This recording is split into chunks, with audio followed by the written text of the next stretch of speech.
சமீபத்தில் நடந்து முடிஞ்ச நீட் எக்ஸாமோட கொஸ்டின் பேப்பர் லீக் ஆயிடுச்சு. அதனால் நடந்து முடிஞ்ச நீட் எக்ஸாமை கேன்சல் பண்ணிட்டாங்க. ரீ எக்ஸாம் கூடிய விரைவில் நடக்க போகுது.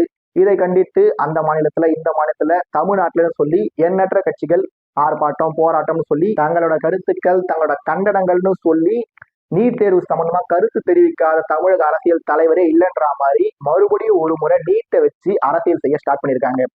நீட் தேர்வு அவசியமா, அகற்றப்பட வேண்டியதா, நீட் தேர்வு இருக்கணுமா இருக்கக்கூடாதா அப்படின்றதுக்குள்ள போறதுக்கு முன்னாடி ஒரு விஷயம் என்னன்னா, ஐயா எடப்பாடி பழனிசாமி அவரோட ஆட்சியில இருந்து தமிழ்நாட்டு நீட் எக்ஸாம் நடந்துட்டு இருக்கு.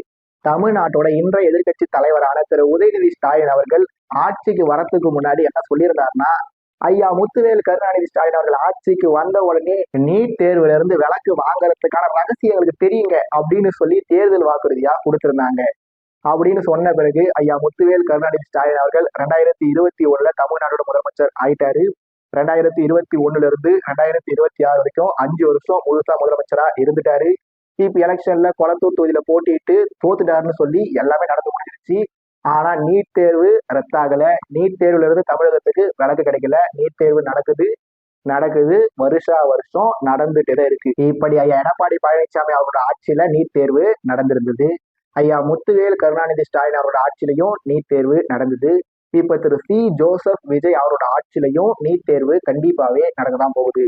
ஒருவேளை திரு ரத்தன் பண்டிட் ஜோதிடர் அவர்கள் சொல்ற மாதிரி திரு சி ஜோசப் விஜய் அவர்கள் 2029 நாடாளுமன்ற தேர்தலில் ஜெயிச்சு இந்தியாவோட பிரதமரா வந்தா வேணும்னா நீட் தேர்வுல இருந்து தமிழகத்துக்கு விலக்கு அளிக்கப்படலாம். ஆனா திரு சி ஜோசப் விஜய் அவர்கள் தமிழ்நாட்டோட முதலமைச்சர் ஆனதே யாருமே எதிர்பார்க்காத ஒரு ரிசல்ட் தான். பட் 2029 தான் அடுத்த நாடாளுமன்ற தேர்தல் இருக்கிறதுனால 2027 2028லயும் நீட் தேர்வு கண்டிப்பாவே நடக்கதான் போகுது. அதனால நீட் தேர்வு வேணுமா நீட் தேர்வு வேணாமான்றத பத்தி எல்லாம் பேசி எந்த பிரயோஜனமே இருக்க போறது இல்ல அனிதால தொடங்கி இத்தனை மாணவிகள் இத்தனை மாணவர்கள் நீட் தேர்வுனால தற்கொலை பண்ணிக்கிட்டாங்க. அதனால நீட் தேர்வுல தமிழ்நாட்டு கண்டிப்பா விலக்கு கொடுத்தே ஆகணும் அப்படின்னு சொல்லி அரசியல் கட்சிகளை சேர்ந்த தலைவர்கள் ஆர்ப்பாட்டம் பண்ணுவாங்க, போராட்டம் பண்ணுவாங்க, சாலை மறியல் பண்ணுவாங்க, கண்டனங்களை தெரிவிப்பாங்க, எல்லாமே பண்ணுவாங்க. ஏன்னா அவங்க அரசியல் இருக்காங்க, அவங்க கண்டிப்பாவே அரசியல் தான் பண்ணுவாங்க. ஆனா பெற்றோர்களாகட்டும் மாணவர்களாகட்டும் என்னவாயிட்டாங்க, நீட் தேர்வு கண்டிப்பாவே நடக்கதான் போகுது.